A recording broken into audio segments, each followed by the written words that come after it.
Alors bonjour, c'est un très grand plaisir pour moi que d'être avec vous aujourd'hui. Tout d'abord, j'aimerais remercier les organisateurs de cette conférence de mettre en surbrillance la réalité qui est vécue présentement au Sri Lanka. Le respect des droits humains et des libertés, pour moi, a toujours été important personnellement. Bien avant que je sois au Bloc québécois, j'ai eu l'occasion de piloter des missions d'observation des droits humains dans différents coins de la planète.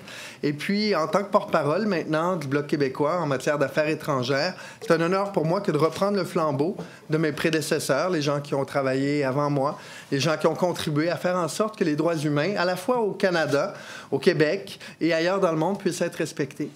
C'est pas toujours facile. Il y a de grands défis qui sont devant nous pour les prochaines années, mais vous pouvez être assuré à la fois que, au-delà des couleurs politiques, vous voyez aujourd'hui, il y a des gens...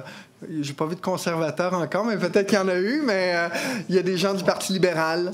Il y a des gens du NPD qui étaient là tout à l'heure. J'ai eu l'occasion d'écouter aussi toute la journée, et ça, c'est une belle initiative, que de pouvoir écouter directement en ligne sur le site web, de pouvoir voir les invités que vous avez eus dans le cadre de cette rencontre aujourd'hui.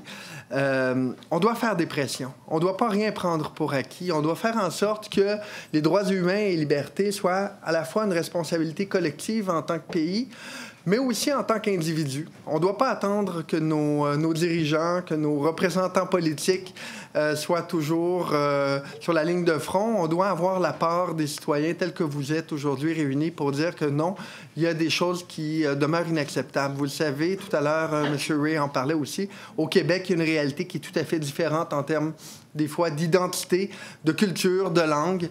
Et puis, la reconnaissance des droits, à la fois des minorités ailleurs dans le monde, doit être une responsabilité collective. Et donc, le Canada, à mon avis, doit exercer une pression à la fois sur les organismes internationaux, sur les gouvernements étrangers, pour faire en sorte que les droits, particulièrement des Tamouls, puissent être respectés. Il y a aussi une réalité très canadienne et qui est vécue présentement avec des problématiques que nous avons d'accueillir les réfugiés. Alors, nous allons avoir besoin de la population, des groupes. C'est un combat qui est très dur à mener. Il ne faut pas se le cacher, avec le gouvernement qui a très peu d'écoute à l'égard des réalités ou des conditions que peuvent vivre certaines personnes qui en arrivent à un moment dans leur vie où ils n'ont que d'autres choix que de quitter leur pays d'origine pour aller tenter de faire en sorte que leurs conditions puissent s'améliorer. Alors, c'est une responsabilité que j'entends mener, entre autres, à l'intérieur de mon parti, qui a toujours eu une très grande écoute quant aux responsabilités que nous avons comme citoyens de faire en sorte que les droits et libertés puissent être défendus.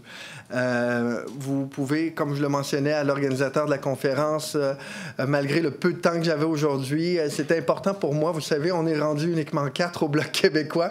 Alors, il y a beaucoup de tâches qui font en sorte qu'on est un peu partout, mais l'organisation de la conférence, pour nous, était une priorité. Vous pouvez être toujours assuré que nous allons être là. Nous allons à la fois lever les bras et nous allons combattre à vos côtés là, pour défendre les droits humains au Sri Lanka. Je vous remercie beaucoup.